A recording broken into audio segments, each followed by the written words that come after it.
runs from the left top to the bottom right. So 0, 0, 0, 0, this is a diagonal. -1, -1, -1, this is a diagonal. 1, 1, 1, this is a diagonal. 2 and 2, this is a diagonal. -2 and -2, this is a diagonal. So let us do now row plus column. So this is what we call it as an anti-diagonal. So let us draw the same 4x4 matrix.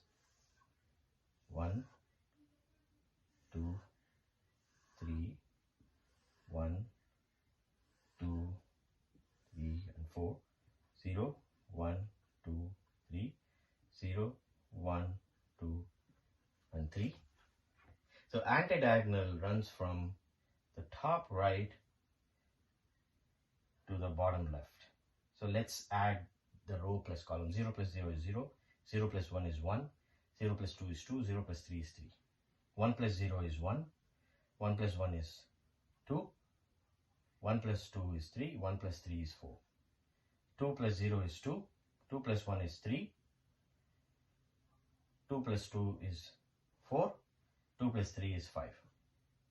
3 plus 0 is 3, 3 plus 1 is 4, 3 plus 2 is 5, and 3 plus 3 is 6.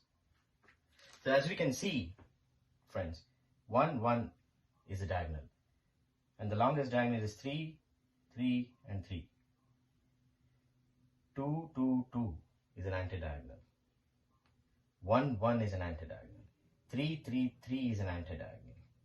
It runs opposite to the diagonal. The diagonal runs from left top to the bottom right. The anti-diagonal runs from the top right to the bottom left. 4, 4, 4 is an anti-diagonal. 5 and 5 is an anti-diagonal. So this is very important concept of the diagonal and the anti-diagonal, the rows and the columns, along with the concept of the rows and the columns of the matrix. We're going to use this because this is going to be very helpful in marking the position where the queen can be placed, what is the available cell. We're going to use the column, the rows, the diagonals, and the anti-diagonals. We can easily identify that 1, 1 belongs to a diagonal of 0. And 1, 1 belongs to an anti-diagonal of 2.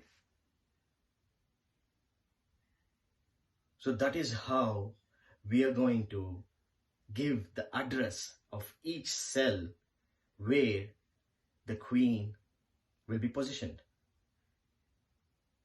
So let's say if the queen is at 0, 2, so no queen can be placed on this anti-diagonal 2, 2, 2, because queens can attack on anti-diagonal, diagonal, rows, and columns. And if the queen is in 0, 2 here,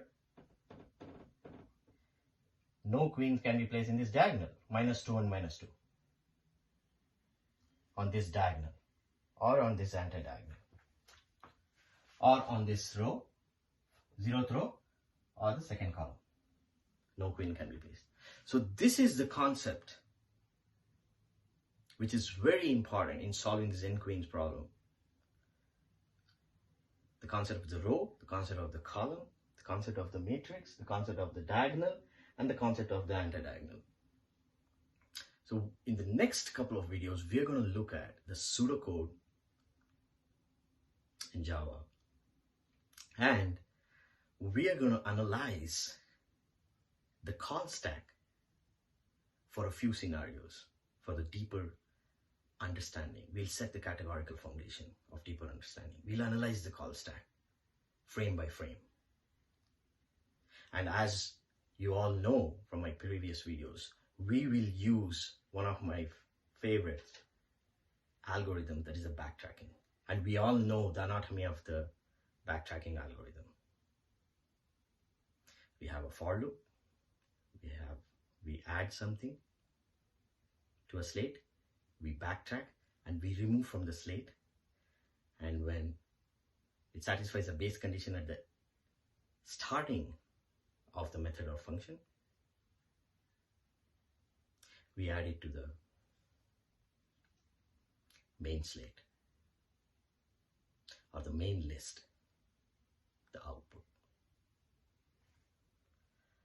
I hope everyone enjoys this video, and we will look into